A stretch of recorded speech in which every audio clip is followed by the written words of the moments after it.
rero perezida wa repubulika agomba kwigaragaza nyine muri umwaka wa 2022 dutangiye kugira ngo abaturage bongere bahumeke, bongere binyagambure, bongere bavuga ibibazo byabo bamureba mu maso. Ese Perezida Kagame ashigikiye ibi bikorwa? Inshuro nyinshi arabirwanya. Nuba abantu barategereje ko yava hari perezida akifungirana aho yifungiranye, nta uzahwaba, nta umuvugisha, ayobora ataba. Ubu iyo murebye mwebwe mubona iki gihugu kigira umuperezida, kigira umuyobozi. Mubwenge bwanyu ntabwo bavuga umuntu yapfuye kera, yararangiye. Tuyobowe n'umurambo, umva, turambiwe kuyoborwa n'umurambo wa Paul Kagame. Turabirambiwe. Twa turi bazima, nta murambo uyobora abantu bazima. Mwikorera umurambo wanyu mujye gushaka iyo muhamba. leta generale, leta rusange muri teori ni sawa, ariko igizwe n'abantu bahemuka, barya utwabo n'utw'abandi, basuzugura abaturage, banyereza. Abo bose bagiye barimo n'abafite umutima mubi tout simplement. Bavuga ati perezida akifungirana aho yifungiranye, nta uzahwaba, nta umuvugisha, ayobora ataba. Perezida akifungirana aho yifungiranye, nta uzahwaba, nta umuvugisha, ayobora ataba. Reka tangire amakuru tubabwira ko perezida wa Repubulika Paul Kagame yatanze ikiganiro muri kaminuza ya Harvard cyabaye hifashishijwe ikoranabuhanga. Ni ikiganiro cyitabiriwe n'abanyeshuri biga mu cyiciro cya masters mu ishuri ry'ubucuruzi. Yabaganirije ku miyoborere n'ubumwe mu bihe by'amage. Ni mu rwego rw'amahugurwa ajyanye n'iterambere rya Afurika ayobowe n'uwitwa Hakim Bello Osagi. Akaba yitabiriwe kandi n'abandi bakozi n'abarangije muri iyi kaminuza ya Harvard. Kuri wa kabiri kandi perezida wa Repubulika Paul Kagame yakiriye mu biro bye muri Village Urugwiro uwitwa Serge Pereira. Uyu akaba ayobora ikigo cyitwa Starstone. Akaba yari kumwe kandi na Cindy Descarzi, bombi bari mu Rwanda mu rwego rwo gutangiza amarushanwa akomatanya koga, gusiganwa ku magare ndetse no kwiruka. Ni amarushanwa azi nka triathlon, ariko bo bagasiganwa intera ndende. Ariyo mpamvu aya marushanwa yo yitwa Ironman Triathlon. Akaba azabera mu karere ka Rubavu muri Kanama uyu mwaka wa 2022. we yari mu murenge wa Gitambi. Rero Minisitiri Gatete yabwiye abaturage ko Perezida Kagame yabemereye imodoka isanga iyo bari basanzwe bakoresha ahangaha mu ngendo zigiye zitandukanye. Mu magambo yagize ati Perezida yabemereye indi bisi iza kunganira yari isanzwe ikora aha, igiye kuza izahagera ku wa mbere ku mugoroba, ni ukuvuga ko izatangira gukora ku wa kabiri. Abaturage bakimara kumva iyo nkuru twongeye kubasuhuza bakunzi ba Gisovu Kibuye na Gisovu Kibuye Kigali TV. Mugire ibihe byiza, turi ku rugamba aho turi gutsinda bikomeye cyane, baba ngabo cyangwa se baba tipe cyangwa se yamabandi ya Evode yo mu gatsiko k'icyahoze cyitwa FPR Inkotanyi. Banyarwandakazi, hano muri kuri Gisovu Kibuye TV, aho tubaha amakuru y'umwimerere kuko twaje gusobanukirwa ko amakuru ari ingenzi ku rugamba. Ubwo rero nkuko muri kubibona ku kinyamakuru Igihe, bati nyakubahwa Perezida wa Repubulika Paul Kagame azitabira forum y'ibintu bya ekonomi ngo izahuza abantu bakomeye hirya no hino batandukanye, ivuga iby'imari, ivuga ibyo kuva muri corona n'uburyo kibafatanya mu bihugu, abakuru b'ibihugu n'ibiki. Yagombaga kwitabirwa na Paul Kagame bagorihamba kuva ku itariki ya 17 z'ukwezi kwa mbere kugeza kuri 21 z'ukwezi kwa mbere 2022. Ngira ngo muri gusoma neza muri kubona uko bahamije tubwira bati iyi niyo nama ikomeye izaba ibaye kuva mu mwaka watangira, aho n'umukuru w'igihugu cyacu azayitabira ngo ku buryo bw'ikorana buhanga. Byagenze biti? Eske Paul Kagame yitabiriye iyo nama ku buryo bw'ikorana buhanga, cyangwa se yaba yarasinziye akibagirwa rero yari afite inama akayiswata? Banyarwanda, amakuru meza mbafitiye ni ayahe? Amakuru meza mbafitiye nuko nkuko byari biteganijwe u Rwanda rwari rukize mu myanya, noneho zina nama bazikora hari ukuntu batanga amalinki bakabaha n'uburyo bahereza abantu muzakorana iyo nama ku ikoranabuhanga ku buryo bwa Zoom, noneho ku buryo uwo muntu mutumiye agira ubushobozi bwo kwinjira ku rubuga nawe akaganira. Ubwo rero agatsiko izo bari bagahaye baraziseye, gasaba izindi barazikima, nta n'ibisobanuro batanze. gusa bakomeje bazisaba barabima banga kubasubiza izo bari bafite baziseye. Kubera iki rero ubwo byatera kwibaza, ntacyo narenzaho kuko akazi kacu no kubaha amakuru ko ameze ntago ari kwimagina sino kurota. Icyo gusa nicyo nabahamiriza ko mu gatsiko ntusizo ko bari babahaye izabo baraziseye barazibroka, ntuzabo barayibroka barangije bakanuburyo kingo bakongera kwinjira barabangira. Ubwo nkahita nsimbuka nsubiza umukunzi wacu watubajije ati Gisovu Kibuye muraho, ndi hano mu mujyi wa Kigali ariko nkurikirana amakuru yanyu, nkurikirana ibibera mu Rwanda by'umwihariko mu karere k'ibiyaga bigari. None Gisovu agira ati Gisovu batweretse muri iki cyumweru Vincent Biruta minisitiri w'ububanyi n'amahanga ari muri Central Africa ngo yagiye ari kuganiriza ingabo, yasuye abapolisi, ati batubwira ko delegation yari kumwe nawe yavuye muri Central Africa ijya muri Congo Brazzaville. Ati muri Central Africa imbere y'ingabo z'u Rwanda zihari, ku mafoto baduhaye haba ku maradiyo na televiziyo n'ibinyamakuru batwereka gusa Vincent Biruta ngo aganira nyine bamutwereka ageze ari imbere y'izo ngabo ari kuziganirira azishyikiriza n'ubutumwa yahawe ngo na Perezida Paul. Ati nta na hamwe no muri sara batwereka ngo bicaye bigeze batwereka iyo delegation irimo minisitiri w'ingabo z'u Rwanda. Ati kandi nanone ati iyo delegation igeze ngo muri Brazzaville batwereka noneho ngo na Murasira yicaye muri iyo nama. Ati kandi muri Central Africa imbere y'ingabo z'igihugu Murasira ntababonetse. Ati Gisovu Murasira ho yaba ari amahoro. Ati agatsiko karaduhamwerega mu tekinika. Banyarwanda ndaye mukunzi wacu agatsiko ewana kana tekinika yagezo kana ni tekinika, ubwo nyene niyo mpamvu mubona ibintu byose bikayobera. Naho nyine byatuma wese yibaza icyo kibazo, ni gute imbere y'abasirikare minisitiri w'ingabo bamuheza bakamugira umusivile ngo Vincent Biruta ngo uhagaze imbere y'ingabo minisitiri bamuhisha. Kandi none se wakibaza se yari yamwe yarasinda se igihe cyo gusohoka Biruta bari bubasha kubona akagufa atasinze minisitiri w'ingabo wasigara muri hotel aryamye. Ibyo nabyo byatuma nyine mwibaza icyo kibazo, uburyo cy'imbere y'ingabo umujenerali abura hakaza umusivile, byibuze badahagaranye bombi ngo baganire nyine n'ingabo z'igihugu. Gusa mwabonye ko batubwiye ngo bari mu nama muri Brazzaville, ngo inama ngo ya Afrika y'ibihugu byo hagati ngo ihuje nyine ngo abaminisitiri b'iby'umutekano. Ubwo Vincent Biruta ukona niyo wicaye mu ntebe, kandi bari kutubwira umva ukuntu bavuguruza, baratubwira ko inama y'iby'umutekano ariko bakatwereka muri sale ntabwo batweretse mu minisitiri w'ingabo z'u Rwanda, ariko muri byanditse bari kutubwira ko Biruta na minisitiri w'ingabo bari muri iyo nama y'iby'umutekano, iperereza n'ibiki bya gisirikare. Ntabwo batwereka Murasira. Gusa kandi gafoto baberetse ahantu hanze abantu batatu bane bahagaze, Murasira na Biruta twavuga ngo ni hehe. Akuri gafoto tubona batweretse nyine bari kumwe. Nanone ukibaza uti none se ubundi inama zose zibaye mpuzamahanga nk'izo ngizo ko afatwa ifoto y'urwibutso tukatubonye ifoto y'urwibutso igizwe na Biruta nyine na Murasira, abandi bitabiriye iyo nama bari hehe? Ariko none wasoma bakakubwira ngo inama ngo n'ubwa mbere yabaho, bivuga ngo reference zayo ni zero, ntaho bajya gushakira kubera ko ubwo bari kwibira ko iyo nama ari ubwa mbere ibayeho. Uko agoragoza kose ushyira mu gifaransa icyongereza ikinyarwanda bakubwira ko iyo nama ari ubwa mbere ibayeho. Ubwo rero namwe murumva ibyo ari byo, ubwo rero ukibuka ko byaje bikurikira cyajya abantu benshi bari kwibaza ko se roho mbi Vincent biti ko atakiboneka herereye hehe. Ubwo rero bikaza byongeraho nyine byo tubirenge twamagane ikibi dutsinde agatsiko. Mwabonye uriya ngo minisitiri w'ibikorwa remezo ngo yagiye gushura abaturage ngo ahagarariye nyine Perezida wa Repubulika, abaha n'impano bagene na Perezida wa Repubulika mu izina rya Perezida wa Repubulika. Perezida wa Repubulika ntashobora kubonana n'abanyarwanda, reka da. Noneho ngira ngo uyu munsi mwabibonye ko batwetse amafoto ngo Perezida wa Repubulika ngo yabonanye ngo n'umuyobozi ngo w'ibintu by'amasiganwa y'amaguru kwirukanka n'undi ngo koga ibintu nk'ibyo ngo muri village Urugwiro ku mafoto. Nabwo njye murabibonye amafoto babahaye amafoto ntibabahaye movie ntibabahaye video, n'udufoto bafashe baratekinika baratubajomba ngo Perezida wanyu nguwo. Bongera baravuga bati Perezida w'u Rwanda ngo yari mu nama ngo yo mu ishuri rya Harvard, University ya Harvard murayizi, ngo atangamo ikiganiro. Ariko ngira ngo icyo mwabonye mwiboneye mwese muri kuri Gisovu televiziyo y'igihugu mwabonye ibyo yakoze, yamuvugiye ibyo yavuze, kandi bisanzwe muzi ko babaha extrait agace k'iryo jambo cyangwa se bakakibaza kiganiro bakabaha n'amafoto na video muvuko byagenze.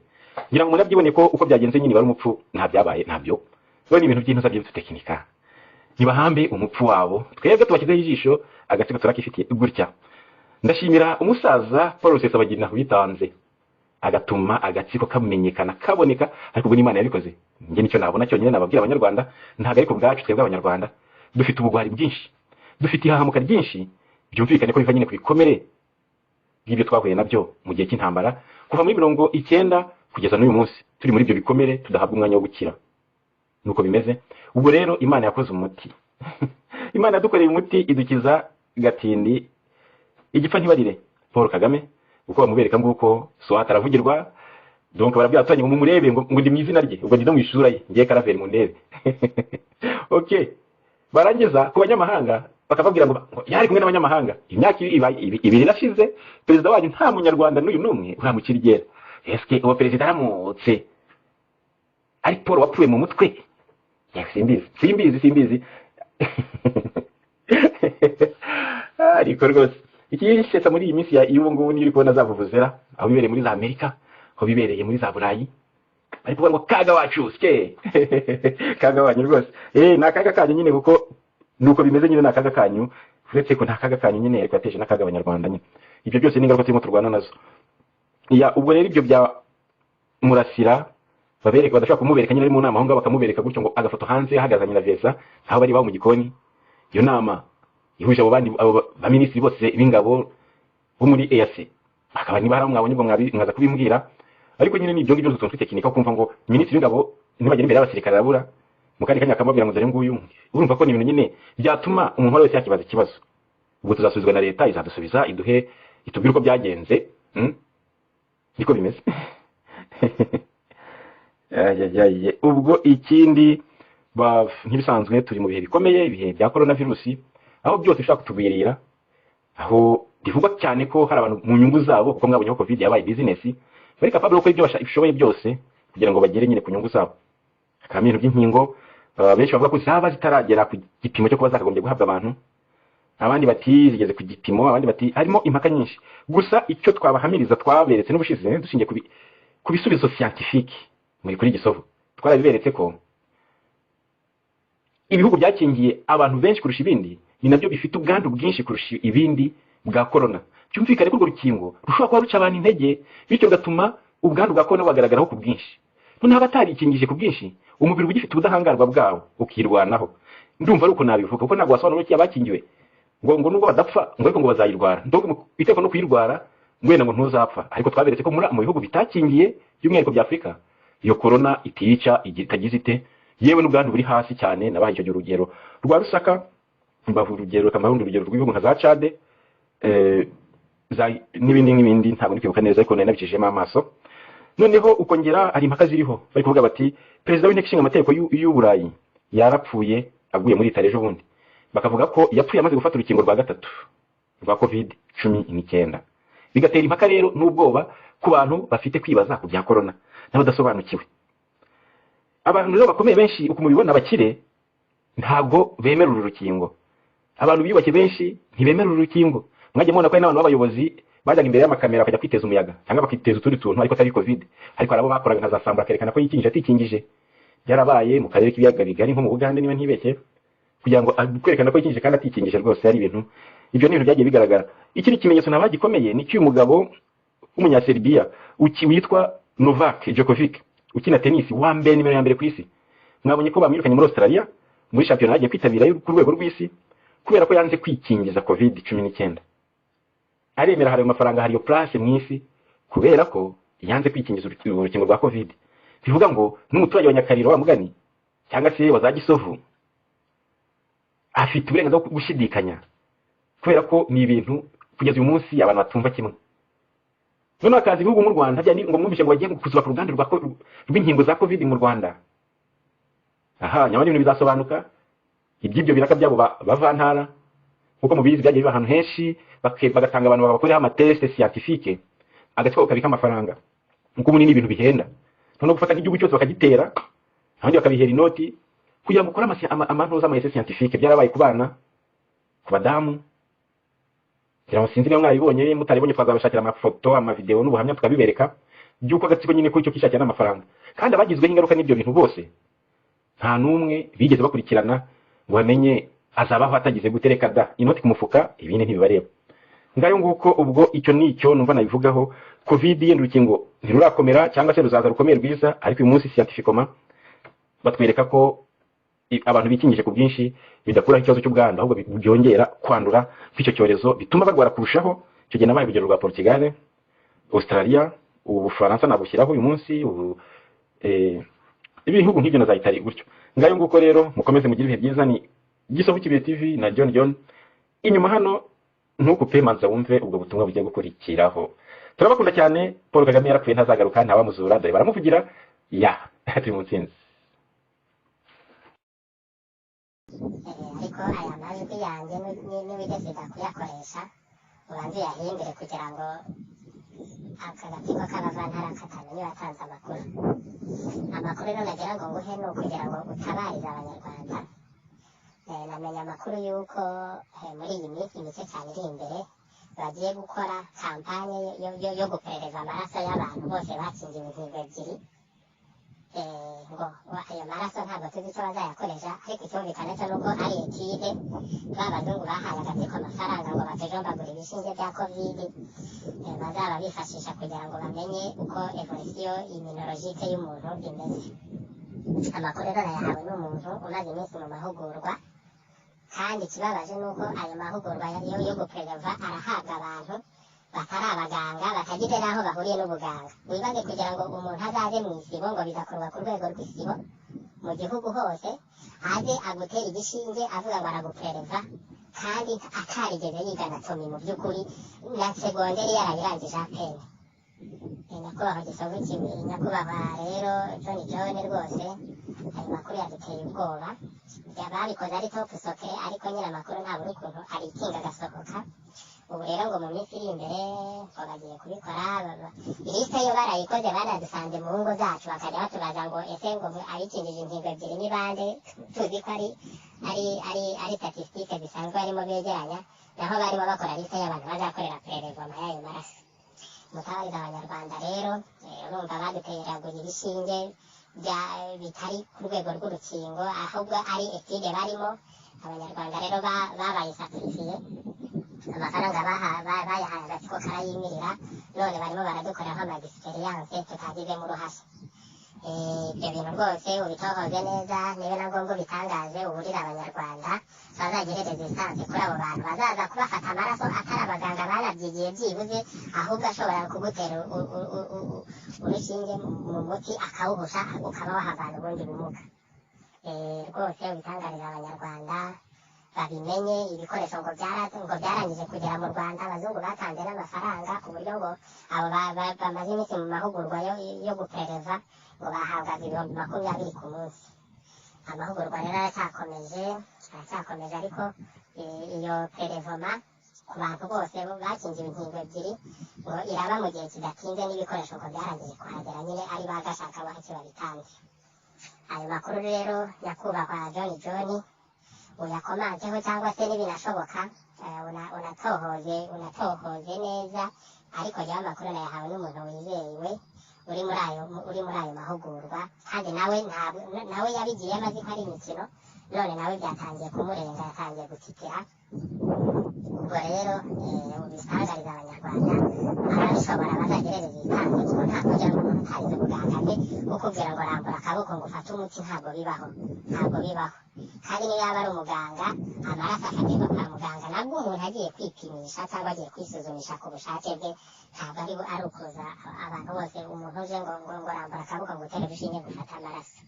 Nyakubahwa John rero ayo ni amakuru y'ibanze nkubwiye, nibishoboka uyatangaze, niwidesida gukoresha aya majwi yanjye uyahindure kugira ngo batazamenya uwo ari we watanze amakuru, ariko rwose mweforme abanyarwanda bibabwire, kandi ni ibintu byihutirwa biraba mu gihe gitoya kiri imbere cyane. Rwose ayo makuru nayahawe n'umuntu ubirimo rwose, niwe wabimbwiye kandi ndamwizeye, amakuru yizewe. Murakoze. Écoutons-le. Ces vaccins ont augmenté l'épidémie. C'est les pays qui ont eu le plus de vaccins, qui ont le plus de cas actuellement. En France, 25% des cas de Covid sont survenus depuis moins d'un mois, qui est le même temps pendant lequel on a fait 15 millions d'injections vaccinales. Comment se fait-il que dans le pays dans lequel on a le plus de vaccinés, il y a le plus de cas? Voilà, vous l'avez compris, André Berkoff qui recevait le professeur Raoult. Fanny, on pose les affirmations, vous nous dites clairement si c'est vrai ou si c'est faux. La première, les pays les plus vaccinés sont les pays les plus touchés par l'épidémie aujourd'hui. C'est ce qu'on a entendu. C'est vrai ou c'est faux? Eh bien David, c'est vrai, c'est le cas des pays européens, à commencer par la France. 90% des plus de 12 ans sont complètement vaccinés, 78% de la population totale. Et quand on regarde les contaminations, eh bien la France est le 3e pays du monde le plus touché, derrière Chypre et derrière l'Irlande.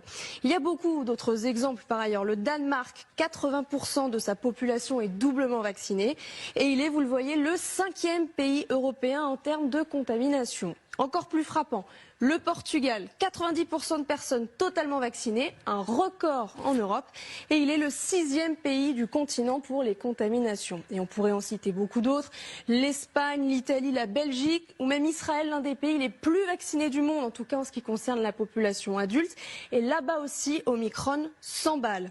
Dans le reste du monde, c'est aussi le cas de l'Australie, 77% de sa population est complètement vaccinée, et pourtant aujourd'hui elle fait face à un mur de contamination. C'est le cas aussi de l'Argentine, alors qu'à l'inverse, dans la plupart des pays africains, vous le voyez, eh bien, ils sont très peu vaccinés et très épargnés en même temps par cette épidémie. Ubona ibintu koko biteye kwibazwaho bituma umuntu yibaza ngo qu'est-ce qui se passe, what's happening, where is he, ngo ari hehe, bimeze gute, kubera ko sinzi niba mutarakurikiye ubundi mu miyoborere twari dufite mu Rwanda mu minsi ishize cyangwa mu myaka ishize sinzi ukuntu umuntu arajya abivuga, hari ukuntu umuturage iyo yumvaga yahohotewe yarindiraga ko perezida azaza yahagera koko akabikemura, kandi iyo yahageraga kuko yarahageraga ukarega meya, ukarega gitifu, koko akahava abikemuye. Ariko ubu ngubu daso ufite inkoni wese mu mudugudu, isibo, mutekano, mbese buri wese byabaye nka bya bindi ngoho ngwiyo injangwe igiye imbeba zirabyina, niko bisigaye bimeze. Antuka niyo shusho ihari. Abantu badahari tuburi rero ibyo twemeza n'ibyo turika, ntabwo tujyara ngo twemeze ngo yarapfuye ku mugaragaro tutabizi. Hari n'ababivuga ntabwo turabica ku ruhande, ariko ibyo situation tubona ni kuri umuntu yibaza ibintu byinshi cyane. Noneho hari n'ibindi bintu d'ordre diplomatique na d'ordre bya protocole bya diplomasi, nabyo umuntu areba bikamutera kwibaza ibintu byinshi. Ndabaha urugero, ubundi les ambassadeurs mu mategeko vraiment agenga guverinoma z'isi nzima, iyo umwambasaderi agiye ahantu ahereza impapuro zimwemerera guhagararira igihugu cye mu Rwanda, azereza umuyobozi w'icyo gihugu, kubera yuko umwambasaderi n'umuyobozi w'igihugu nibo bonyine bagenda ku modoka iriho event. Nuvuga ngo uri ambasaderi mu Rwanda, wenda ambasaderi w'Ububiligi mu Rwanda, reka tuvuge gutyo, ni nkaho uri nka perezida w'Ububiligi uri mu Rwanda. Donc nukuvuga ngo yari uje aho hantu gufata uwo mwanya, ujya gushaka nyir'urugo, akaba ari uguha uburenganzira bwo kuba uwo nguwo uriwe mu rugo rwe, nta nukiranse umuyobozi w'igihugu nyine perezida. Amaze iminsi rero abambasaderi baza izo mpushya zabo zo kuyobora bakaziha biruta, bakaziha minisitiri w'ububanyi n'amahanga, ubundi bwacyo ukumva ngo bahaye na perezida ikibazo, uwo bahaye kopi n'uwo bahaye originali izo document ukajya wumva birimo biragenda bigucanga. Donc kuko ni ikibazo. Ubwo rero hajeho wa mugani niyo baruwa yuriya musaza wa mugani kandi yigeze kuyobora muri kiriya gihugu. Donc ntabwo twavuga ko ibintu bya politike n'uburyo imiyoborere y'igihugu igenda haba mu rwego rw'amategeko no mu zindi nzego atabizi. Ibyo nabyo nyine bibarwa nawe yarasohotse, ahubwo ituma zizana mu mitima yacu ikomeza kuba nyinshi, ituma abantu dukomeza kwibaza ibintu byinshi. Hagati aho ngaho ariko wa mugani ikoranabuhanga ryadukoreye umuti. Iyo habaye nko kuri Zoom, abayobozi baraboneka bose kuri Zoom, live kuri tere, kuzamahanga bakaboneka, izo mu Rwanda ugasanga ntabo. Umuntu akajya nese uyu muntu kuri Zoom ku cyaba hari biri mu Rwanda imbere y'abaturage ukabona ntawe. None se ko yagiye mu habereye ibi n'ibyo, ugasanga umuntu arimo aravuga nese mbese abantu twaheze bigirahiro. Nkanjye personnellement rwose nabuze ikintu ufata n'icyendeke cyo nkora n'ukwanaliza situation, hareba ubundi ukuntu ibintu bisanzwe bigenda, avuga ni bino bintu harimo décalage nini cyane, harimo itandukaniro rinini cyane, kubera ko hari caractère personnel nk'umuyobozi, caractère personnel ya perezida yari asanzwe yifitiye, hari entre autres ntabwo uriya mugabo akunda ko hagira umuntu umutwarira icyubahiro, ntabwo akunda ko hagira umuntu umwicarira mu mwanya akagombye kwicaramo. Ntabwo abanyamahanga bangana kuriya nk'abaje mwamu kiriya kintu giherutse kubera mu Rwanda kigahuza cyari kirimo abaminisitiri batandukanye bo mu bihugu byinshi bitandukanye. Kuri iriya nama ukuntu atayitangije buriya byatumye nifata impungenge, byatumye numva bincanze. Ntayitangize, ntayisoze, ntafatemo ijambo, kandi ubwo nyuma bakatwereka ko yahoranye na ntuza mu biro, ko yagiye ngo mu bya sida, mu by'amasosiyasiyo ya sida, nabyo byari kuri interinete. Umva reka mubwire situwasiyo ukuntu ihagaze, simple n'uwo musaza wabajije yabajije twese, ibintu bimeze ukuntu bizarre, bimeze ukuntu kutumvikana, bituma umuntu n'umuturage reba abantu bose bagize ibibazo, buri wese akajya avuga ati ndatabazanya kuba perezida wa repubulika, ati rwose ndandengere meyamereye nabi, ndandengere barampohoteye. Reka kandi ubundi biriya bintu byabaga ari umuyobozi uciriritse bavuze. Iyo yabaga ari minisitiri bwo cyangwa umusirikare ukomeye umuntu yayoberwa ukuntu babimwamwanyije, ariko iyo yabaga ari umuyobozi wo hasi umuturage akarikocura waguze yuko buri mu mazi abiri.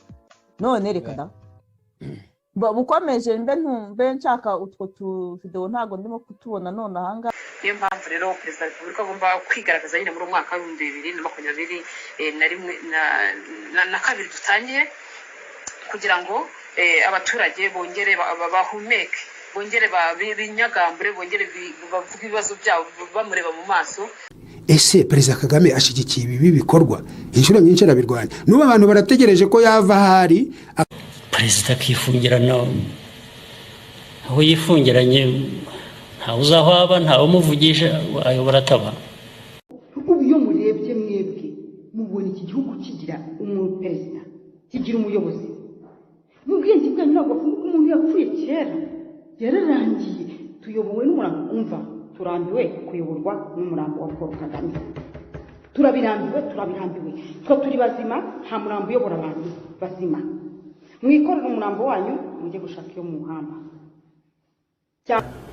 leta generale, leta rusange muri teori ni sawa, ariko igizwe n'abantu bahemuka, barya utwabo n'utw'abandi, basuzugura abaturage, banyereza. Abo bose bagiye barimo n'abafite umutima mubi tout simplement bavuga ati perezida akifungirana aho yifungiranye, ntawe uzi aho aba, ntawe umuvugisha, ayobora ataba.